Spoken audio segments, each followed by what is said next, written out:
Prime Minister, ladies and gentlemen, welcome to the Paterson Oration, which has been established by ANZSOG to commemorate and recognise the distinctive contribution of the late Dr. John Paterson to public administration and public reform in Australia. Dr. Paterson was one of the most esteemed public servants, providing governments at the state and federal level with practical solutions to long-standing and difficult problems and applying management expertise to improve delivery of public services. He was an outstanding leader from an early stage in student politics. I knew him myself. He was a great leader, and he, even at the age of 20 or so, led a couple of really major campaigns to have more importance attached to education and also to abolish the White Australia policy. Later, he became very famous at the Hunter District Water Board as head of it by introducing a pioneering user pays scheme to manage the costs and use of water, replacing traditional rates. And then he took on another tough job to oversee the creation of a professional child protection service and the progressive replacement of institutions for people with intellectual disabilities with community-based services as head of the Victorian Department of Community Services. Then in 1993, he introduced the case mix funding system for public hospitals in Victoria, and subsequently that far-reaching and important reform has been adopted by the Australian government in the latest set of health reforms and promises to have a very big effect on the efficiency of hospitals. He was also head of Infrastructure Victoria. He was an outstanding person. To quote Gareth Evans, what made him so memorable was his ability and his personality. His formidable achievements, his extraordinary combination of professional tough-mindedness and the personal tender-mindedness, his passion and his ideas for life. And his achievements are all the more remarkable because of a very significant lifelong disability he had as a result of dwarfism from birth.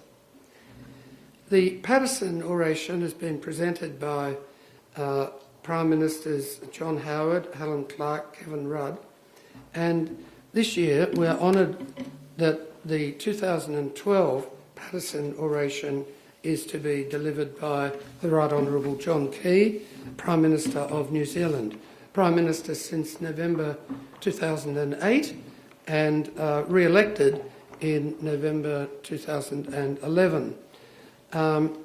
The Prime Minister brings many attributes to his work. One that has always struck me has been his remarkably good business background, having worked in business in New Zealand, Australia, in Asia, in North America. And I also want to acknowledge the fact that he and his government have been great supporters of ANZSOG. New Zealand was a founding member of the Australia and New Zealand School of Government, and their membership has made it a unique cross-country institution which people from all around the world look at with great interest. For example, in Scandinavia, they're considering setting up a somewhat similar institution across a number of those countries. New Zealand has always sent a really excellent flow of students, participants, lecturers, practitioners and other people in our programs, whether the programs are in Australia or here. We often have them here. We're really pleased to have the annual conference here this year. And their involvement makes a very, very big difference to the programs to get the New Zealand perspective, the perspective of people with a somewhat different system of government who aren't necessarily plagued by the delights of federalism and things of that sort, maybe gets them thinking a bit more clearly than some of the Australians about how to actually try and solve some problems. New Zealand has also contributed significant capital to ANZSOG and just most recently they have also lent considerable support to our China Advanced Leadership Program. So, and we of course very much enjoy working with Victoria University of Wellington and with the State Services Commission. So it's my honour to introduce the Prime Minister of New Zealand. He has previously spoken at ANZSOG, but this is the Paterson Oration, so I invite the Prime Minister to speak.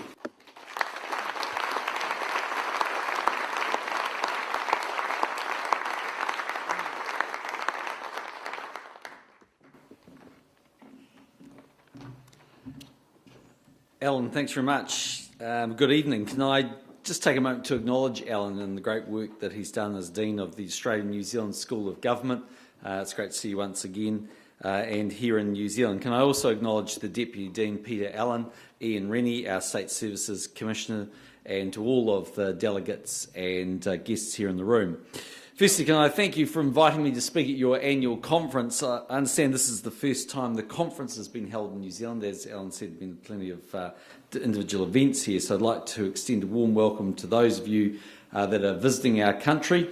As you may know, as well as being Prime Minister, I'm a Minister of Tourism, so if I can encourage you to spend money to the Australians in the room, have a good look around, and if I haven't mentioned the rugby, I've been remiss in failing to do that so far.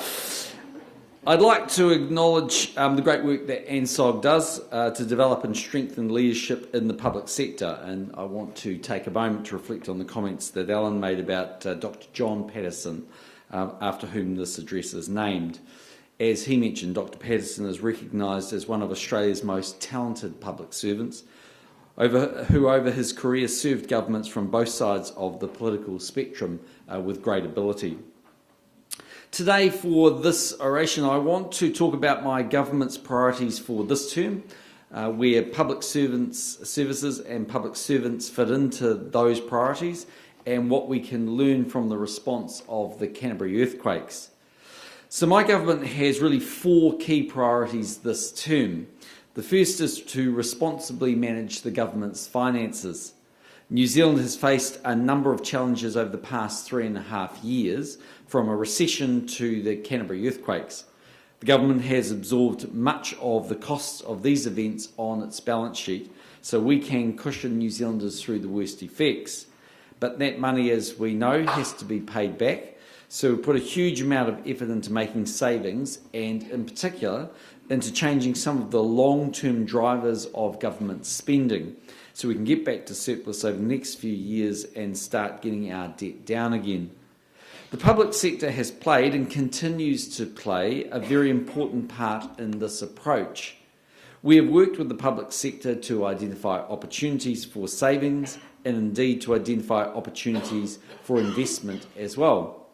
We believe people who understand their own services are in the best position to make financial trade-offs and to introduce innovation which genuinely improves public services.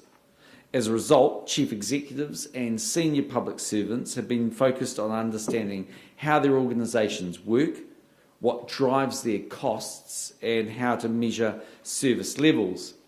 So that approach seems to be working. Our second priority is to continue building a more competitive and productive economy. We have a very busy program of work going on in a number of areas to make sure that our regulatory settings are right, that infrastructure is there to support growth, and that resources can flow to their most productive use. Our third priority is to deliver better public services to New Zealanders within very tight financial constraints. If you think about it, New Zealanders and Australians, for that matter too, have 2 fundamental interests in their public services. On the one hand, as users, they get the benefit of these services, and on the other hand, they also have to pay for them. For the most part, they don't have much choice much of a choice either way. They're required to pay through their taxes, and there's often little or no alternative in the provision of public services. So the key challenge facing the government and public servants is to fashion a public sector that works for the people who use its services and is affordable for the taxpayers who have to fund it. But the world has changed over the last few years. What seemed affordable at a pinch in 2006 or 2007 is now contributing to a structural deficit in the government accounts. Spending is being reined in to match what the country can actually afford, but at the same time, people's expectations of public services continue to grow. So over the next few years, the government needs good advice and new thinking from the public sector. In fact, there's never been a better opportunity for experienced and committed public servants at all levels to contribute to constructive change. It won't be easy, but one thing we can assure you is it will be rewarding. Our fourth and final priority is to support the rebuilding of Greater Christchurch, our second largest city here in New Zealand. This will be the biggest economic project ever undertaken in New Zealand's history. There have already been big implications for the New Zealand Public Service, and that will continue over the course of the rebuild. I'm going to have more to say about Christchurch in a moment, but I'd like to begin with a few brief reflections from the perspective I have on the 9th floor of the Beehive in Wellington. The first is that public policy is hard. It's actually really hard, and so is public management. They are challenging tasks and much more difficult than commentators, business people, newspaper column writers, and the public often think. To my mind, it's the intellectual and practical challenges of the public service that attract so many capable and motivated New Zealanders to work in it. Public policy and management are also hugely important tasks. Governments always need good advice. They need a sound system of financial management. They need skilled people to run what are very large organisations, and they need to know how their decisions will affect society and the economy as a whole. As Prime Minister, the most difficult, hard-to-tackle issues of public policy inevitably end up passing across my desk. In working through these issues, I rely heavily on the advice and judgment of public servants. It's crucial that ministers know all sides of a particular issue, have the relevant information, and fully understand the implications of different courses of action. Since becoming Prime Minister in late 2008, I've been impressed by the professionalism and competence of public servants in my own departments and across the public sector as a whole. The approach of my government has been to respect people's professional skills and to back public servants who want to get on and make New Zealand a better place. As just one small example, we've reintroduced the practice of having officials regularly attend Cabinet committee meetings. That's for two reasons. We want to get advice from the people who have the greatest knowledge of particular issues, and we actually think it's good for officials to see where ministers agree and disagree, what they feel comfortable with, and what drives their consideration of a particular issue. We also respect the neutrality of the public service. I think it's one of the great strengths of the New Zealand public management system. But while it's important for governments of all stripes to respect the political neutrality of the public sector, it's also equally important for public servants to respect the political mandate of the government. So the first thing I'd have to say is that advice from the public service is highly valued and is always considered carefully. Yet that advice can only go so far. Government isn't a technocratic exercise. In the end, the biggest and most fundamental decisions governments are called on to make can't be calculated in a spreadsheet. And in a lot of areas, the most thorough policy analysis doesn't lead you to an inevitable conclusion. It simply highlights the fundamental judgments that have to be made around concepts like fairness, opportunity, and the balance between individual and social responsibilities. That is why we have an elected government, so that politicians make those sorts of judgments and are accountable to the people of New Zealand or Australia for doing just that. Governments also have to bring things to a head. The public and the media can debate issues forever, but in the end, the government has to cut through all of that and make a decision, which invariably pleases some people and disappoints others. In some cases, that decision is to do something, and in other cases, it's not to do something. Either way, a decision has been made. And making those decisions sounds like yes, Minister, doesn't it? It's not quite like that. Making those decisions, my government has been very pragmatic. We've been guided by the values and principles of the party we represent in Parliament, but we're also focused on what is sensible and what is possible. Partly that is the nature of the political system in New Zealand. It's sometimes said that politics is about convincing 50% of the population plus one, and that's never been truer than under MMP. But in any event, I think the government is a practical business. You don't start with a blank sheet of paper. You start with the country as it is when you inherit it as Prime Minister. And by making a series of sensible decisions which build on each other and which are signalled well in advance, and by taking more people with you as you go, you can effect real and durable change. That's certainly been our experience here in New Zealand. I also believe in keeping my word with the electorate. One of the characteristics of this government has been that we've been very consistent and extremely upfront with New Zealanders about what we are doing and why we are doing it. We campaigned openly on a very clear program, and that is what we are implementing. At each election, we've sought a mandate for new policies that we want to put in place, and we've made clear assurances about policies that we intend to maintain. Trust is, in my view, fundamental to the relationship between politicians and voters, just as it is fundamental to the relationship between politicians and public servants. Some governments have really surprised people on coming into office, but that's never really worked out that well. So whether people like us or not, they know what to expect from us. Looking ahead, I think that good public sector management will be critical in the years to come.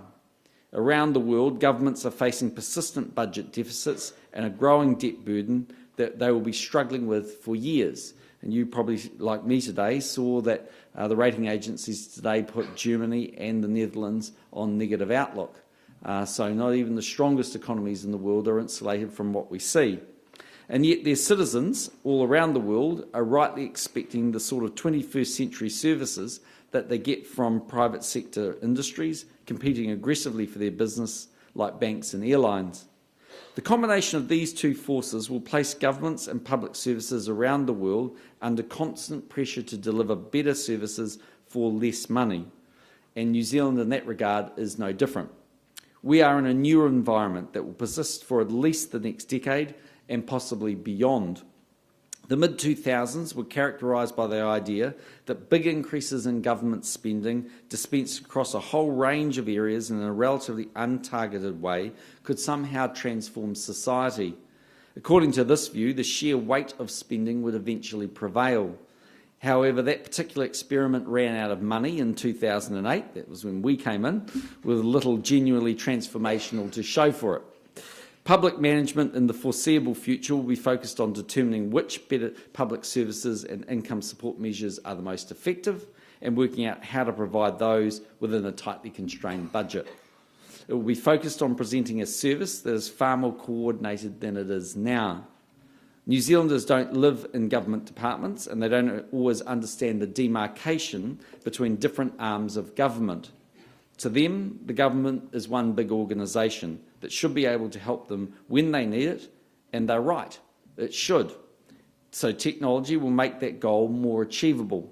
It's important that new technology is not just tacked onto current business practices, rather it should facilitate change in those business practices.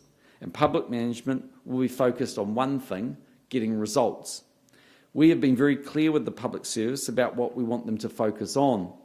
In March, I announced a set of results I want to see achieved over the next 5 years. They're not everything the government is doing or everything the government thinks is important, but they are a set of results I want to see real progress in. They've involved tackling some of the long-standing, difficult issues we have here in this country, and they tend to fall between or across the responsibilities of individual government departments, which is part of the reason they are difficult to tackle. Many of you, especially the Kiwis, will be familiar with these 10 results and with the targets that are attached to each of them. The targets are quite ambitious.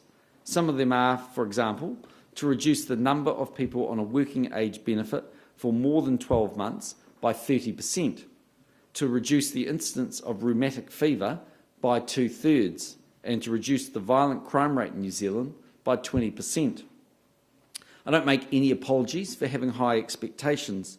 I don't want targets that are easy to reach. I want people to have to stretch and actually to feel a bit uncomfortable and change the way they've always done things so that they can reach the targets. And the government intends to back them in doing that. I've appointed a minister to each of the 10 results, and a public service chief executive has been made accountable for demonstrating real progress against his or her result. We are giving the public sector the flexibility, the encouragement, and most of all the mandate to make real change. I certainly don't underestimate the challenges involved in this new approach. The targets are difficult, and to reach them means changing the way that the public sector functions.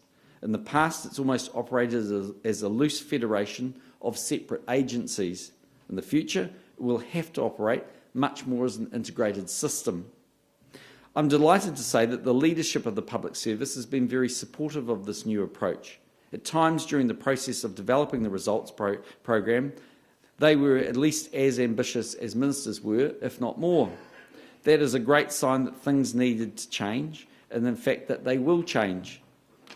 I'd like to move now, but just before I do that, and move to the Canterbury earthquakes, let me just make these 2 points. When we came in 2008, the economy in New Zealand, and the New Zealanders in the room will know what I'm talking about, was in recession. Actually, it had been in recession for 3 quarters, and that was because of very high house prices where the Reserve Bank was worried about a recession. And so what the Reserve Bank did was jack interest rates up to a point where base rates were 8.5%.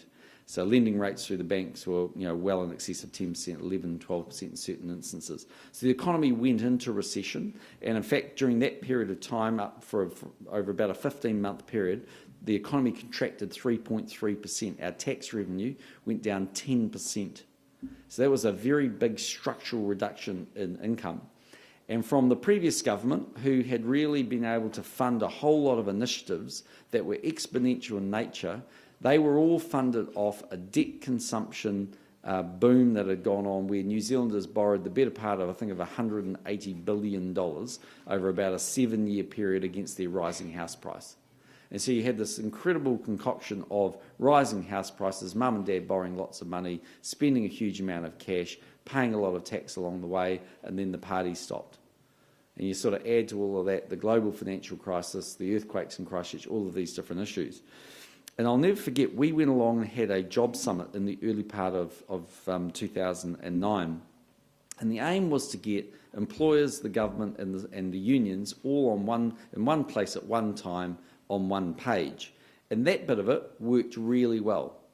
But what was really interesting was the capacity of the private sector to actually come up with ideas that you could actually translate into public policy, that you could roll out for the overall economic growth of the economy, was far more limited than you might think. The reality is that the public sector are much more in tune to the pitfalls of public policy, the challenges of how difficult it is, how any system could be gamed, how quickly things would be introduced, how long a process might be involved, whether this is something you can do through legislation or the executive has the capacity to do it. And what I've seen in my time is that the public service is got a cadre of incredibly talented, gifted people who know exactly what they're doing and are immensely capable. And in my department, I have Department of Prime Minister and Cabinet. That's full of about 18 or 20 people in the policy advisory group. They provide direct advice to me as a stream of advice away from the ministers in every area. Every single person, I'd argue, that's in their particular portfolio is world class. The stream of advice I get, the quality of and robustness of debate is extremely good. So the public service has a lot of very, very, very talented people in it, and it knows how the system works. But it's a big system, and unfortunately we can't afford to fuel it in the way that we did in the past, and we need to make changes. And what's actually been happening as a result of that 4-year process is that we're spending the same. So largely we've had no budget increases in 4 years, so we've really been doing it tough. But and at the same time dramatically really increasing our health and education spend. So we've literally had 0 increase in new budget expenditure over 4 budgets now, and yet we've increased health and education every year by the better part of $300 or $400 million. Those savings have had to come from other parts of the state sector. So that's put a lot of pressure on the system, but what it's proved is that you can do that. And interestingly enough, what's happened is we're getting better results in a lot of areas. So our crime rate's lower, We're getting more kids coming through schools and universities with higher qualifications, greater number of kids being immunised. All of those core issues, the heart of the government, are working. So, I mean, it certainly puts pressure on the system, but I think it's worked highly effectively. And obviously it can't last forever where there are no increases. I mean, that puts a lot of pressure on ministries to accommodate pay rounds and various other things, but it has worked, I think, highly effectively in terms of what we've done. The only other part of that, and it was something I mentioned earlier, is we need to adopt technology. And the reality is we ask our public service to provide huge amounts of services for New Zealanders with one arm tied behind their back, and it's hopeless. Absolutely hopeless. If you think about something like student loans in New Zealand, they are, well over $10 billion, on their way to $20 billion, and the system is so antiquated it's embarrassing. When New Zealanders want to apply for a passport or they want to check something out, they should be able to do it off their iPhone app. They're not interested in going through a paper war, dealing with all of those issues. And when we share information, notwithstanding privacy issues, that should be, shared. In my view, it should be extremely robust and shared across agencies. And we can deliver a lot more. If we're serious about increasing the quality of performance of the state sector, then we have to embrace technology. And in my view, the spend and change in spend from the government is not going to incur and throw more bodies at the public service. We've made a slight change in terms of the shift to frontline services, but realistically the change is going to come in the investment on the capital and technology side, and that's what's going to deliver the results for New Zealand. And I mean, interestingly enough, some of you will have came through Wellington, and New Zealanders go across the Tasman will know that Smart Gate's now here, and Smart Gate's a great example. If I digress for 1 second, Smart Gate is an example where we went out there and bought the Australian technology. Was it the best in the world? It's actually French technology, but the Australian system. The advice we had from officials was go and have a look at all the other answers around the world because there might be something better. But in the end, half of all tourists that come to New Zealand come from Australia. So of the 2.3 million people that come to New Zealand every year, half of them are Australian. So why wouldn't we want to integrate in the best possible system we can? So one of the debates that you constantly get is why don't we have a domestic-like experience between Australia and New Zealand? Why the hell do we need a passport? We didn't have one in our past. Why do we need it now?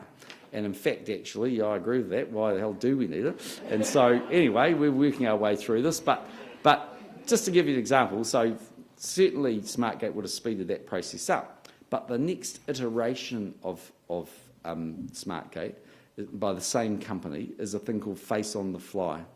So what Face on the Fly does is it downloads your passport photo into a database. You don't need to go through any gates or anything, but as you walk through the customs area, it picks up through facial recognition and it applies to your passport.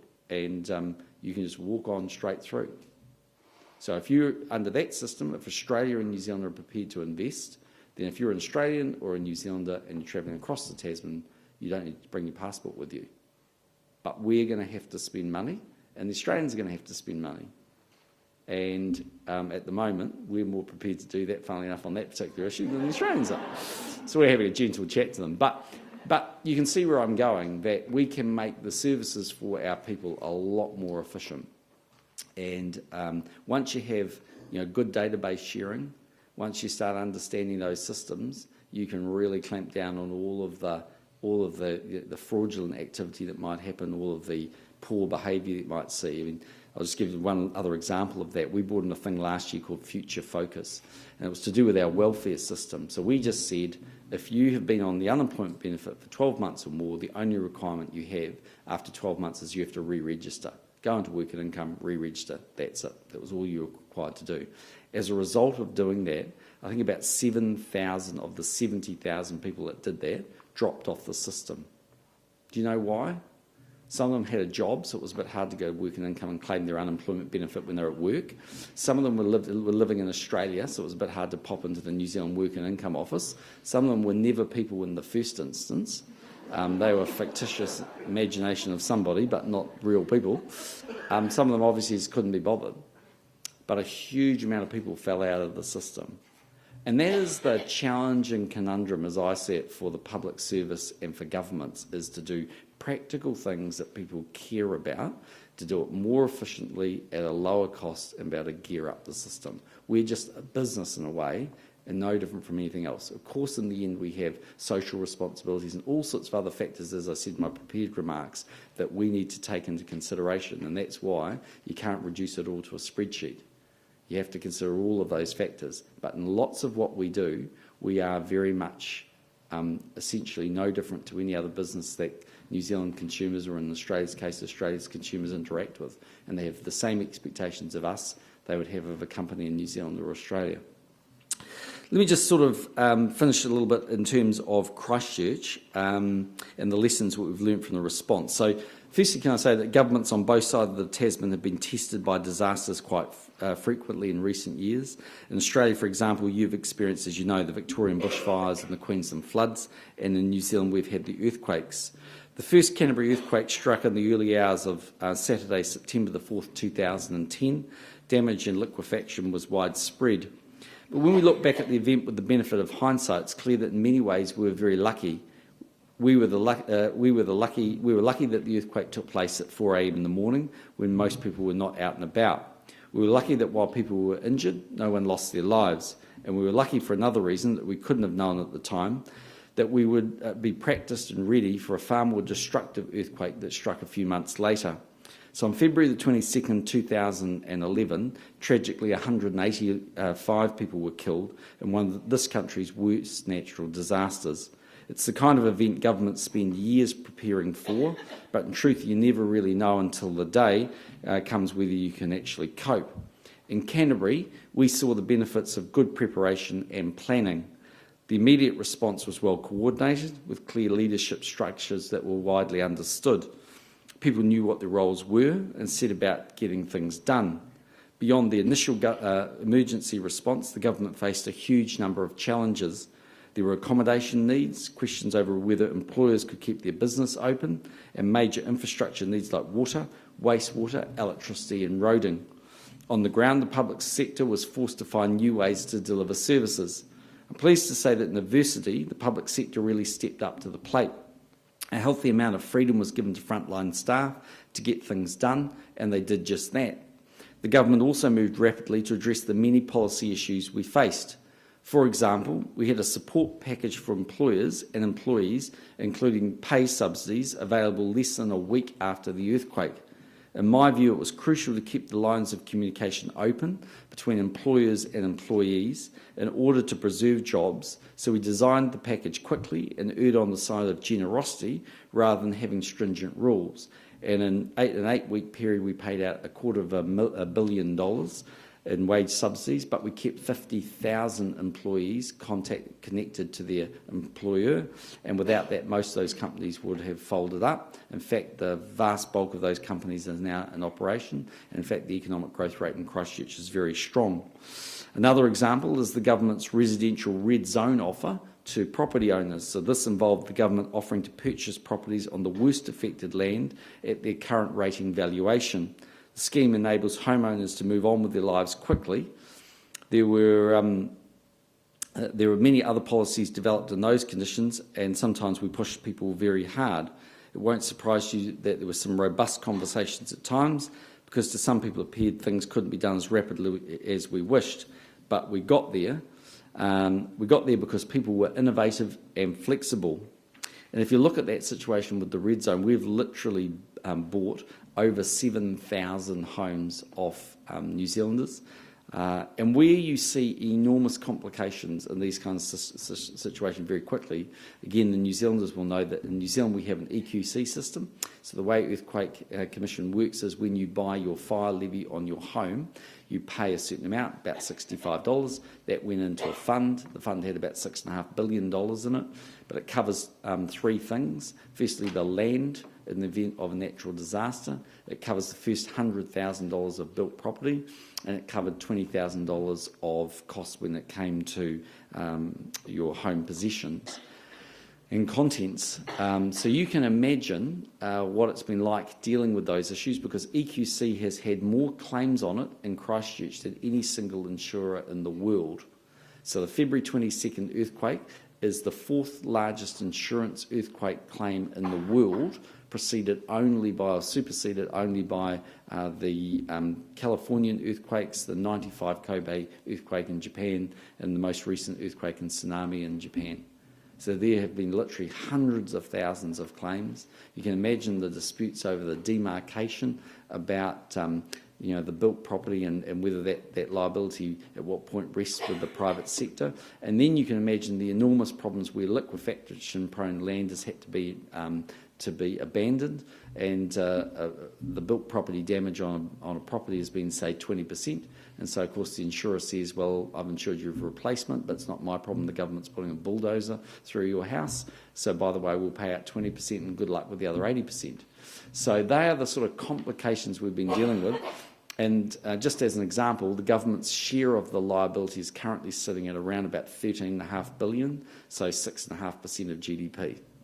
So it's been an enormous exercise, and it just wouldn't have been possible if it hadn't been for the actions of the government, which were massively supported by the public sector. So it's a great example of when the going got tough, the public service stood up very rapidly and came up with responses and ways of doing things. So it's now 17 months since the destructive earthquake on the 22nd of February took place, and as a government we've been examining the lessons we can take from it, particularly about how the public sector operates. The kind of innovation we saw is what we'd like to see from the public sector in ordinary times, not just in times of disaster. Collaboration between agencies was a feature, and this extended to involving the private sector, NGOs and representatives of the public alongside government. There was a greater sharing of information between agencies and more sharing of resources. People were agile and showed initiative. They came up with solutions that focused firmly on what the people of Canterbury actually needed. The challenge now is to take that innovative approach and apply it to the public sector when we're not in times of crises. And I think the public sector is open to that notion. The final point I'd like to make about Canterbury is that the earthquake response has taken us into new territory as a government. We've learned some valuable lessons from overseas disaster recoveries, but we've very much taken decisions that fit in the New Zealand context. Our responses included appointing a minister, Jerry Brownlee, to specifically oversee the recovery. We've passed legislation to give additional powers to central government, and we've set up a new government agency, the Canterbury Earthquake Recovery Authority, or CERA, to provide leadership and coordination. CERA has wide powers, which were the source of some contention when we passed the necessary legislation. We were conscious to try and strike the right balance between getting things done and having adequate checks and balances around the organisation. I believe we got that balance right. There's still a lot to be done in Canterbury, and we are making good progress. And I think the one thing that in a New Zealand context that the earthquakes in Christchurch showed me is that in the end, if the event is large enough and significant enough, all roads lead to the 9th floor of the Beehive. And the reality is, and then I just pass it at great pace to everybody else around me, but the reality is local government can't cope. It's not that they're not well-meaning, it's not that they don't have a great desire to help people, but they don't have the financial base, they don't have the capacity to raise funds, they don't have the intellectual grunt that the core state sector has, they don't have the experience. So we have literally ridden in with CERA and with a minister and effectively taking an enormous amount of control. Now, we work as closely alongside the Christchurch Council as we can. It's a good relationship, and we try and do what the people of Christchurch want. But one of the things they absolutely want is answers on a timely manner and some sense of hope that their city is going to be rebuilt. And so we've had to get that balance between all of those initiatives right. And for the most part, I think we've largely got there. So thanks very much for inviting me to your conference. I know you've got a couple of busy days ahead. You're hearing from the Minister of Finance, Bill English, and the Deputy Prime Minister tomorrow, as well as other distinguished speakers. And I'm sure you're going to have a great time getting together and learning from each other's experience. But thank you for the opportunity to be here, and I think with Alan we agreed that if you have some questions, I'm more than happy to take them. Thank you very much.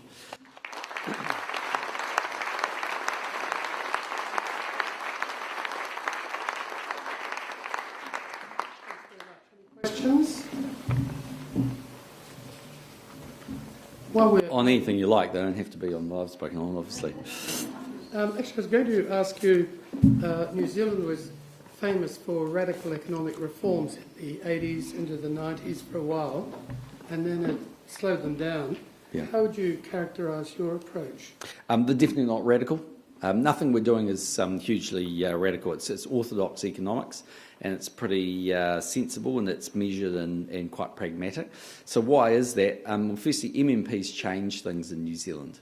So in the end, we have to literally get 50% plus one.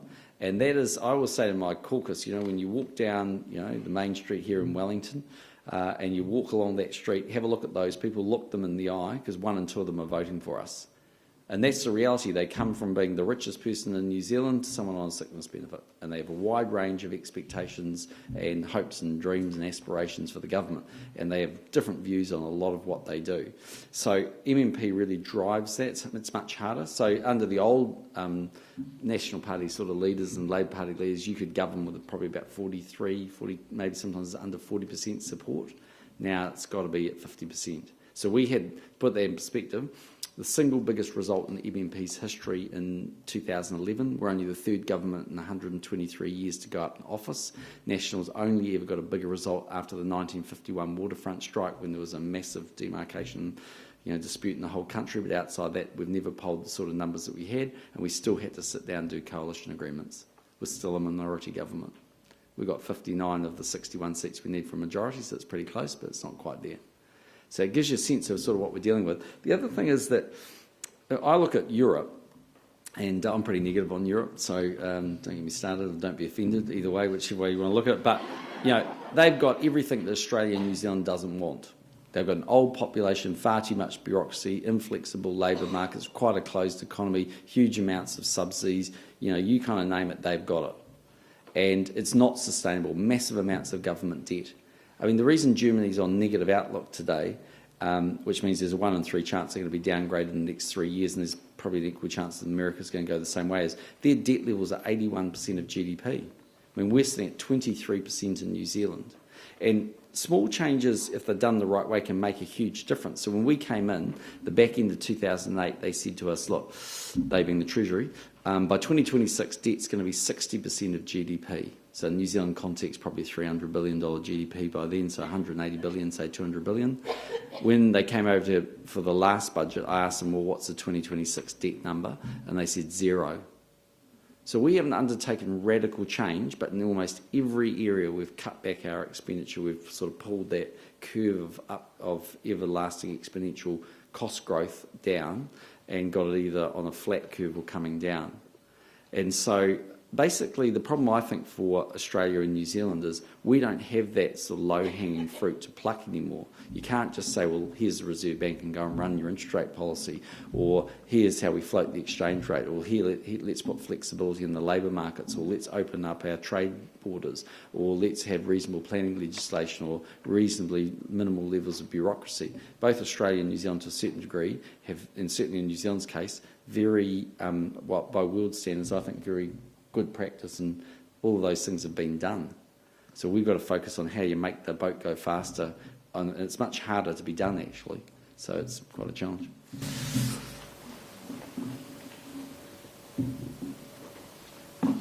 Yes.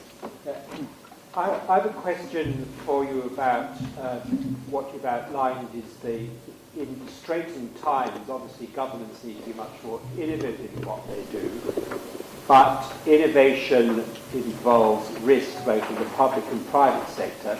But generally in the public sector, commentators are not very accommodating of failure, and any innovation and any risk has the potential for failure. So how are you going to be able to be, how's your government dealing with the fact that to be innovative might mean that occasionally you have a failure?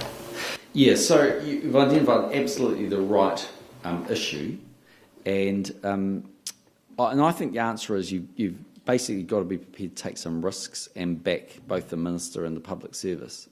And I think, to be honest, I mean, the comfort of your own drinks over dinner are well and truly away from me. You can ask the New Zealanders in the room whether they think that we've gone out there and bagged the public service or haven't.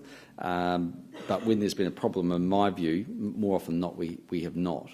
And the reason for that is because you're right. I mean, when you do things, you have to take some risks and some things go wrong. So if you think about technology in New Zealand, the reason we are in the sort of Flintstone age over here, even though everybody else in New Zealand's operating off an iPad and the cloud and computing and all the rest of it, is back in the mid-90s, I think it was our previous government, we undertook a big program for the police called ANZSOG. And the New Zealanders in the room will know it turned out to be an absolute disaster. It never worked. It was sort of a big bang approach in a world where writing computing programs was much more challenging, arguably, than it is today. And ever since then, government ministers never wanted to say yes to big projects because they were always terrified it was going to fall over and they'd be the minister that would be remembered for that, and that would be the end of their progress. And what it's left us with, if you go down somewhere like IRD, the Inland Revenue Department, they are phenomenal, these people, because they are holding together a 1990s system that should have gone out with the dark ages, and we've bolted on a myriad of different things over the years. So we have got to be prepared to take some risks. If you take policing, for instance, we did a thing called Excellence in Policing. And what we did was we backed the police service to say, OK, we're going to take a different approach with the way with particularly young people when we apprehend them at night if they're doing something wrong. So in some instances we said, you've got to be locked up for the night and we'll try and sort that out. But in a lot of instances they tried to work out what it was, get them home, deal with it in a different way. So the volumes going through the courts dramatically reduced. The capacity to actually do something practical and positive about it dramatically increased, but the crime rate's been coming down.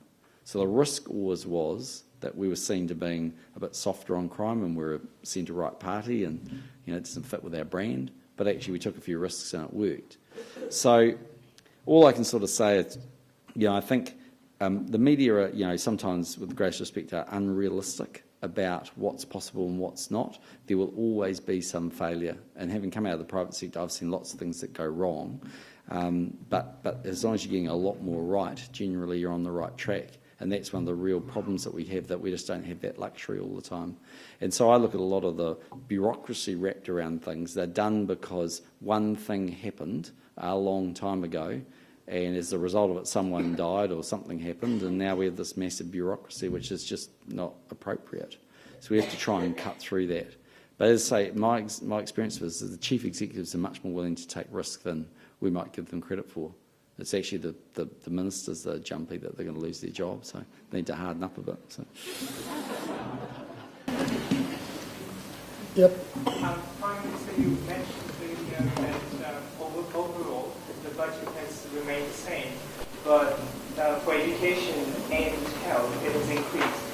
What has been your government's strategy to sort of deal with this situation of growing skilled population and employing them? Because on one hand you're sort of putting funds in the education basket, making them more skilled, but on the other hand you're cutting down the public sector.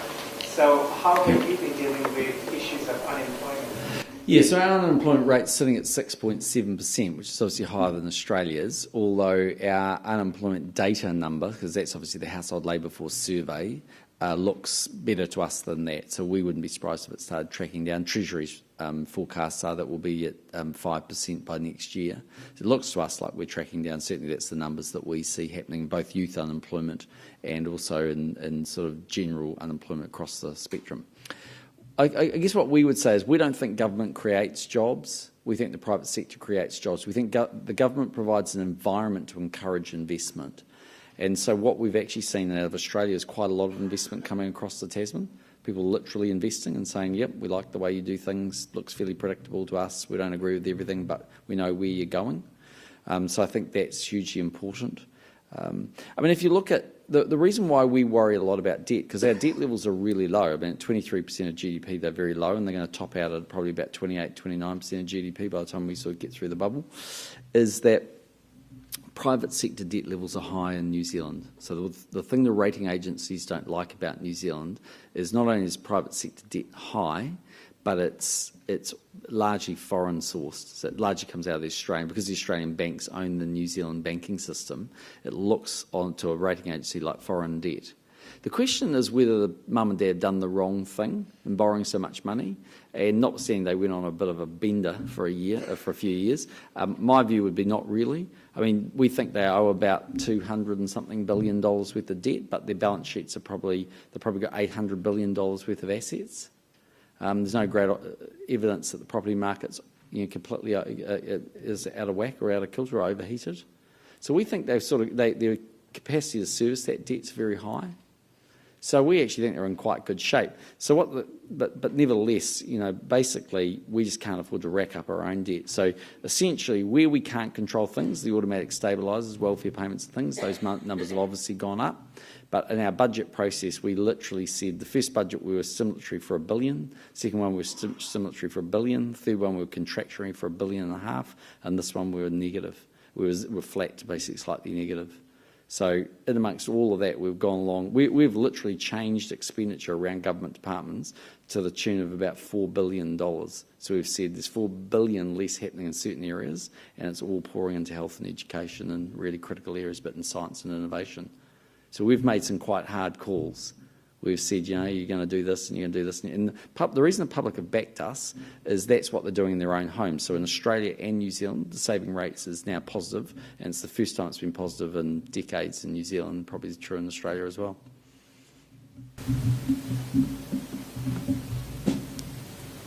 Prime Minister, one of the ways you could reduce debt is also to change the retirement age. Yeah. Yet you have decided not to go there. Yeah. Why?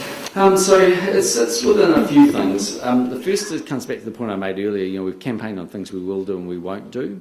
And we sat around as a political party and the leadership team in back end of 2008, and we had because the demographics haven't changed. I mean, they've been quite well known. And we modelled all of that stuff and said, look, do we actually need to raise the age? And the answer to that was we thought no. So not in a time frame which is sort of half reasonable anyway, so we thought no. So having made that commitment, it's very difficult to change that because we are really hardcore on, when there's no ambiguity in the statement, like the statement was, if you're not a New Zealander, I'll resign if we change it. So it's fairly straightforward. So there's not a lot of wiggle room in there, that's the first thing. The second thing is, do we really need to worry? And if we didn't have it, would we change it tomorrow? The answer is no. So this is broadly what you need to know. Yep, we have an ageing population and the baby boomers are coming through, but our current cost of New Zealand super is 4.5% of GDP. So unlike Australia, where you've pre-saved through your savings plan, we have a pay-as-you-go system. So literally our today's taxation, we pay the retirement savings of retired New Zealanders. So at the very worst, we will get to 7.7% of GDP on our numbers.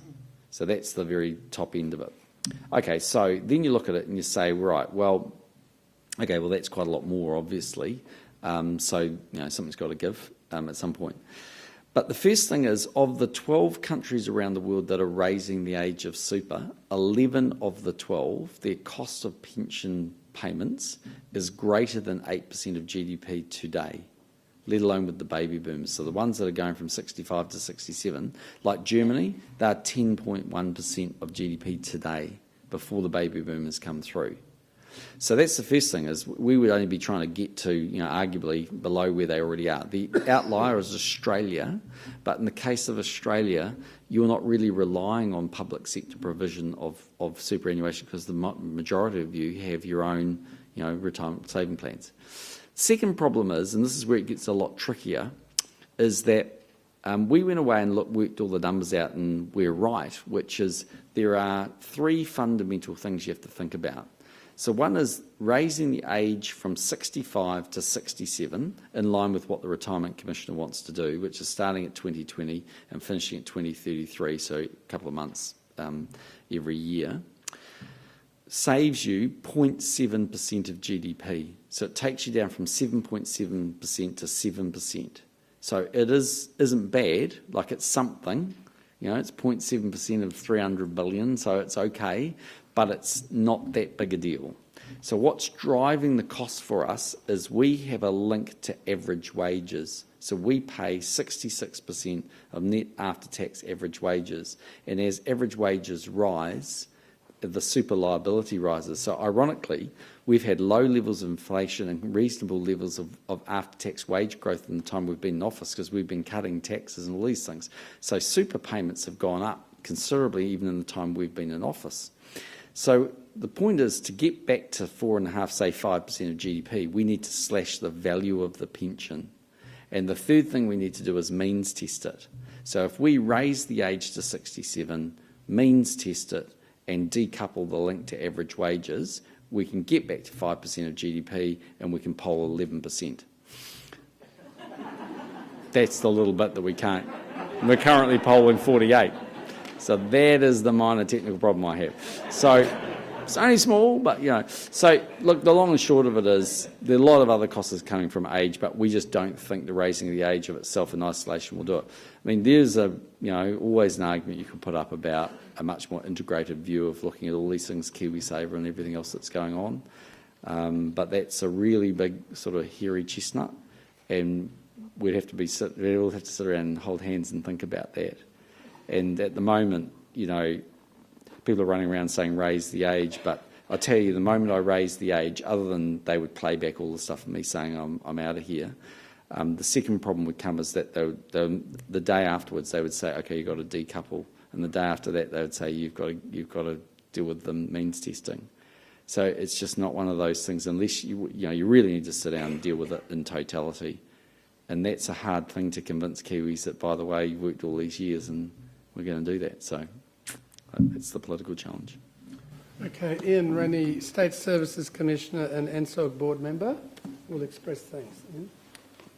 Thank you, Prime Minister, for coming and opening the conference, and thank you for the observations about your personal work with the public service over your time in government. And, like everyone in the room, we really appreciated both the challenge that you give the public sector, but also your acknowledgement about the professionalism of people right through the system in responding to what the government is trying to do.